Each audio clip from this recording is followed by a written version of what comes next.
السلام علیکم ورحمۃ اللہ وبرکاتہ۔ اقرا آن لائن اکیڈمی فضائل رمضان کورس میں خوش آمدید۔ روزہ اور اس کی اہمیت، حصہ اول، باب نمبر 4۔ روزہ دار کے لیے ضروری ہے کہ وہ کھانے پینے کے ساتھ جھوٹ، چغلی اور لڑائی جھگڑے سے بھی پرہیز کرے، ورنہ اس کے بھوکے اور پیاسے رہنے کا کوئی فائدہ نہیں۔ حدیث میں آتا ہے، دیکھیں نبی پاک صلی اللہ علیہ وسلم کیا فرماتے ہیں جھوٹ کے متعلق، کہ اگر ہم نے روزہ رکھا ہوا ہے، ٹھیک ہے، سب سے پہلی بات آ جاتی ہے کہ جھوٹ کے بارے میں آ جاتا ہے، ٹھیک ہے۔ تو دیکھیں اس کے متعلق کیا آتا ہے نا، کہ جس شخص نے روزہ رکھ کر جھوٹ بولنا اور جھوٹ پر عمل کرنا نہ چھوڑا تو اللہ کو اس سے کیا مطلب ہے کہ اس نے اپنا کھانا پینا چھوڑ رکھا تھا، استغفر اللہ۔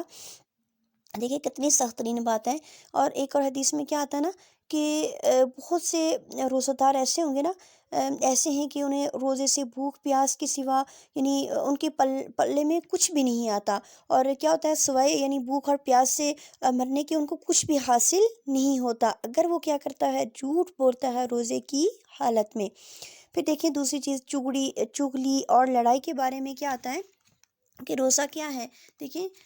روزہ ایک گناہوں سے بچنے کی ڈال ہے نا، تو ایسے دیکھیں روزہ ڈال کی طرح ہے نا، جس طرح ڈال دشمن کے وار سے بچنے کے لیے، اسی طرح روزہ بھی شیطان کے وار سے بچنے کے لیے۔ لہٰذا جب کوئی شخص روزے سے ہو تو اسے چاہیے کہ اس ڈھال کو استعمال کرے، اور دیکھیں فتنے سے پرہیز کرے۔ اگر کوئی شخص اس کو گالی دے یا اس سے لڑے تو اسے کیا کہہ دینا چاہیے کہ بھائی میں روزے سے ہوں تو مجھ سے یہ توقع نہ رکھو، تمہارے اس مشغلے میں حصہ لوں گا۔ دیکھیں کہ ہم نے کیا کرنا ہے، ہم نے لڑائی جھگڑا روزے کی حالت میں نہیں کرنا نا، دیکھیں چغلی، فتنہ، فساد، ان کاموں میں نہیں پڑنا۔ پھر دیکھیں اس کے ساتھ ساتھ ایک اور سب سے بڑی چیز آ جاتی ہے، وہ ہے غیبت، کہ دیکھیں حدیث یہ آتا ہے سورہ حجرات میں نا، اللہ پاک کیا کہتے ہیں، اور تم میں سے کوئی کسی کی غیبت نہ کرے، ولا یغتب بعضکم بعضا، یعنی تم میں سے کوئی کسی کی غیبت نہ کرے۔ ایحب احدکم، کیا تمہارے اندر کوئی ایسا ہے، یعنی یہ پسند کرتا ہے، ان یاکل، کہ وہ کھائے، لحم گوشت اخیہ، اپنے بھائی کا، میتن مردہ، فکرہتہ، تم تو اسے ناپسند کرتے ہو نا، اسے گن کھاتے ہو نا۔ دیکھیں اس کے متعلق میں آپ کو ایک چھوٹا سا قصہ سناتی ہوں، کہ نبی پاک صلی اللہ علیہ وسلم کے مبارک دور میں دو عورتوں نے روزہ رکھا۔ روزے میں ان دونوں کی حالت غیر ہو گئی، پیاس کی شدت سے ان کی جان لبوں پر آ گئی، تو دونوں نے نبی پاک صلی اللہ علیہ وسلم سے روزہ کھولنے کی اجازت مانگی، تو آپ نے دونوں کے پاس ایک بڑا پیالہ بھیجا اور حکم دیا کہ دونوں میں اس میں قے کریں۔ دونوں عورتوں نے ہدایت کے مطابق اس پیالے میں قے کی، دونوں کی قے میں خون کے ٹکڑے نکلے، استغفر اللہ۔ یہ دیکھ کر لوگوں کی وہ بڑی حیرت ہوئی، تو آپ نے فرمایا کہ ان دونوں عورتوں نے ان چیزوں سے تو روزہ رکھا جو اللہ نے حلال کی ہیں، اور ان چیزوں سے روزہ توڑا جو اللہ نے حرام کی ہیں، یعنی یہ دوسروں کی غیبت کرتی رہی، یہ انسان کی بوٹیاں ہیں جو ان کی قے میں نکلی ہیں، استغفر اللہ۔ اب دیکھیں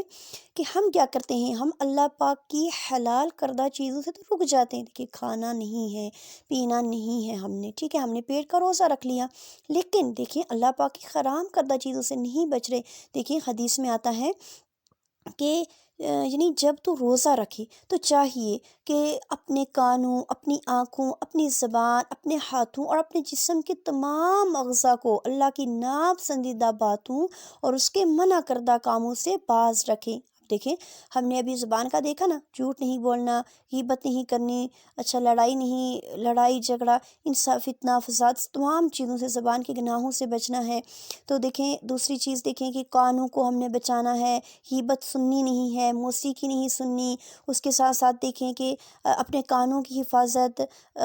جب ہم گھر سے اپنے آنکھوں کی حفاظت کریں جب ہم گھر سے باہر نکلیں یا گھر میں موجود ہیں۔ دیکھیں فون ہمارے پاس آ گیا ہے، موبائل، تو اس پہ کتنی ہم لوگ بد نظری کر رہے ہیں نا، تو ہم نے کیا کرنا ہے، اپنی آنکھوں کی حفاظت کرنی ہے۔ کوشش کریں کہ دیکھیں جتنا ہو سکے ہم روزے کی حالت میں کم سے کم موبائل فون یوز کریں۔ اور دیکھیں جب عورت ہے، اب تمام اعضاء آ جاتے ہیں نا جسم کی، تو گھر سے باہر نکلتی ہے، دیکھیں مرد کے لیے ہے نا کہ